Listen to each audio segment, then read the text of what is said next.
رات کا سفر۔ ارسلان، ذیشان اور علی تینوں بچپن کے دوست تھے۔ ان کی دوستی محلے بھر میں مشہور تھی۔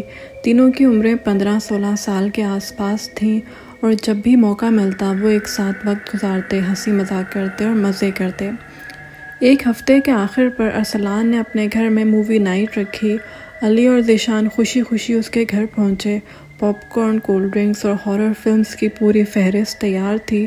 کمرے میں ہنسی کہے گونج رہے تھے اور سب کچھ مزے میں چل رہا تھا۔ لیکن جیسے ہی آدھی رات کے قریب دوسری فلم شروع ہوئی، کسی بات پر علی اور ذیشان میں ہلکی سی نوک جھونک ہو گئی۔ بات بڑھ گئی اور ذیشان ناراض ہو کر اٹھا اور بولا، مجھے اب جانا ہے، تم دونوں اپنی فلم دیکھو۔ ارسلان اور علی نے اسے منانے کی بہت کوشش کی مگر ذیشان ضد پر اڑا رہا اور رات کے تقریباً 1:30 بجے گھر سے باہر نکل گیا۔ ارسلان کا گھر نسبتاً پرانے علاقے میں تھا جہاں راستے سنسان اور اسٹریٹ لائٹس بہت کم تھیں۔ ذیشان غصے میں تیز قدموں سے چل رہا تھا لیکن اس کا موبائل مسلسل نیٹ ورک سے باہر جا رہا تھا۔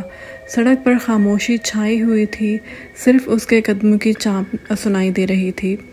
تھوڑی دور چلنے کے بعد اسے محسوس ہوا کہ جیسے کوئی اس کے پیچھے آ رہا ہو۔ اس نے پلٹ کر دیکھا، کوئی نہیں تھا۔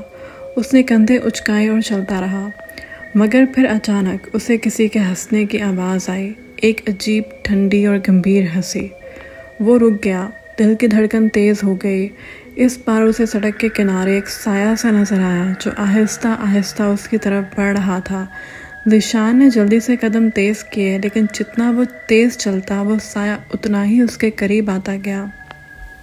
وہ بھاگنے لگا اور پیچھے مڑ کر دیکھا۔ سائے کی آنکھیں سرخ تھیں اور چہرہ کسی انسان کا نہیں لگتا تھا۔ ذیشان نے چیخنے کی کوشش کی لیکن آواز گلے میں ہی دب گئی۔